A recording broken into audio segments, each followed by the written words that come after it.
Everyone, Christian here, and as I tried to promise a good palm vlog during this trip, and I am here at my friend's place in Louisiana, and I'm here doing some business, and came across this beast of a plant, which is actually native to Florida, but I see it so rarely because of where in Florida it's native to is actually north of Orlando. I guess, you get into Ocala National Forest in the South Georgia, some of the swamps, Okefenokee swamp, I believe. You can find it way into Georgia, possibly in the parts of central Georgia, but this is Rhapidophyllum hystrix, the needle palm, the well-known, very cold hardy, growing in the Washington, D.C. botanical gardens. And it's basically a very clumping, essentially trunkless palm, but this one is so old, and it's in such a nice swampy area. It actually has a little bit of trunk, if you want to call it that. There's probably 30 heads on this thing, and it has nice segmented leaflets on it. This one's segmented almost all the way to the hastula. That's pretty typical. This one's actually in a lot more sun. They actually grow in deep shade where they're native to, where they grow in habitat, swampy. Like, if, for example, over here, they would grow in in swampy areas that look like this. So anyway, that's basically their natural habitat, and this is more out in the sun. And they're not the tidiest plant, but it's not the kind of plant you walk right up to and touch the trunk on. But I'm gonna see if I can get a good view of any needles going on here. Doesn't appear to be.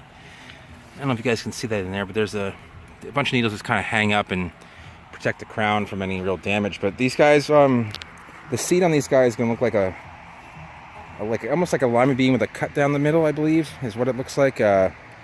It looks like a lot like a phoenix seed, and it's going to be a slower grower. You can crack the shell on it and get it to grow in a few weeks, but usually it takes 2 months or so with fresh seed. And you can put it in a heavy, slow draining soil, lots of heat, lots of humidity, and they're going to be hardy down to about 7B, if not 7A, probably 7A, even maybe 6B.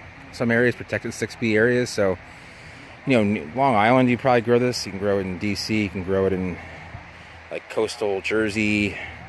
I've heard of this growing in the Cape Cod area even. So I can't really let me see if I can get a video of this whole thing here. That's about the length of it. So it's about 10 feet, 12 feet wide, 10 feet tall. And this is... Normally, if you see this in habitat, you're talking 50 or 60 years old. This one's probably 15 or 20. And it's something that I don't really have a lot of experience with, again, because it just doesn't grow. It's not a landscape plant you see in the area. You don't see a lot of people in Florida collecting this plant because it doesn't have a lot of good sun applications. But it does have a little bit of a silvery back to it, which is nice on the back side of the leaflets. It has a little bit of tomentum, but basically fuzz right near the hastula. As long as it's not getting full sun on this one, you can see there's a little bit less. That'll be typical of most plants that get introduced to full sun. So you can see a little bit more of the inside kind of right here, kind of a breakdown of here. And that's a nice head right there. And this one, I don't see any flowers on it. I believe they have to be male and female. I believe that they're dioecious. I'm not positive. Again, I don't cultivate this palm, so I couldn't tell you for sure. But I believe they're dioecious. So anyway, it's a great plant.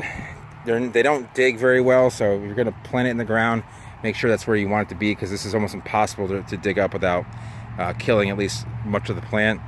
So try and go to a local botanical garden in your area if you live in a little bit like a subtropical climate, anywhere from DC south.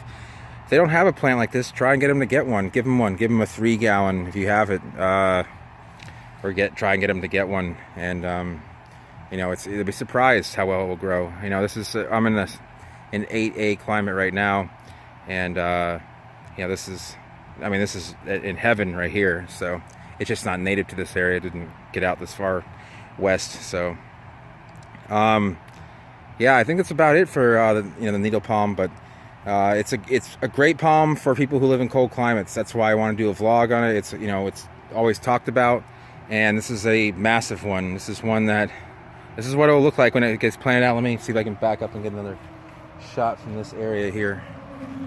So that's going to be quite large. So anyway, I'm going to leave you guys there. If you have any questions about the needle palm, leave a comment down below. If you are new to the channel, go ahead and subscribe and you'll see more palm reviews like this. And if you hit the like button if you enjoyed it, and have a nice day.